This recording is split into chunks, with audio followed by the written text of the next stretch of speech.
In this module, we are going to give a general overview on the global energy trends.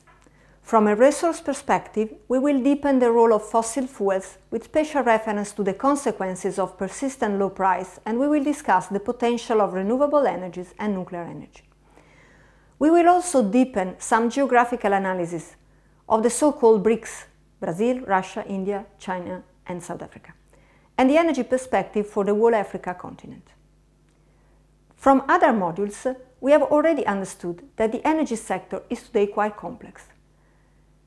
But we may highlight 5 features that represent the core of the global energy challenge. First, the energy challenge must be sustainable. Secondly, it's global. And then it must be managed with equity, coherence, and responsibility. Let's start with the first feature.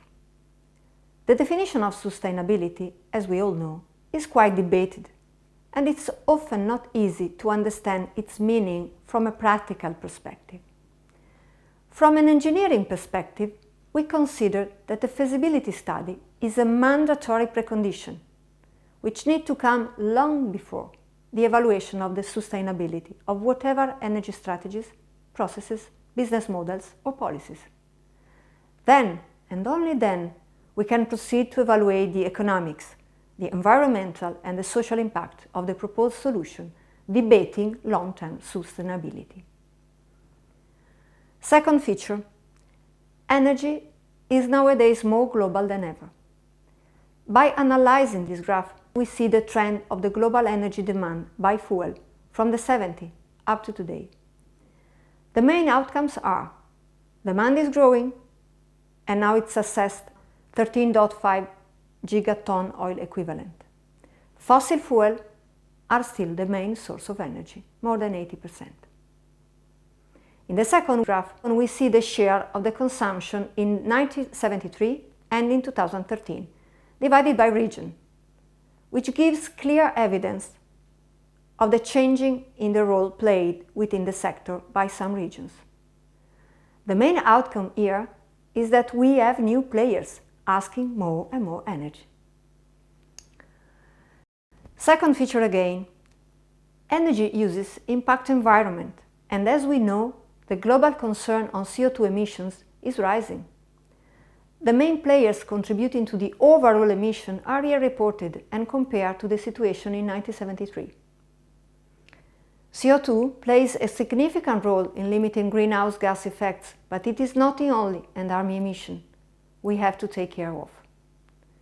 Local impacts and dangerous pollutants such as particulates and nitrogen or sulfur oxides emissions may strongly impact human health, land or water.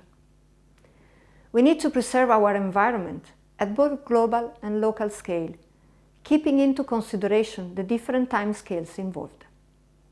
Now let's come to the third feature. Energy is an essential resource for social and human development, but it is not a right for all, as we have already seen. On average, we consume 2 ton oil equivalent per capita per year, but as you may see in this graph, the distribution is not uniform. In Europe, the average is around 3 ton oil equivalent per capita, but in some countries, the average rises up to 8 ton oil equivalent per capita, and in some other it decreases down to 0.5 ton oil equivalent, and even less. Energy confirms the well-known paradox of disparities in our global economy. Why do we say that energy requires coherence? Well, we have seen the past trend in the energy supply. If we look now at the expected forecast for the energy demand, we immediately understand that the trend will keep on growing.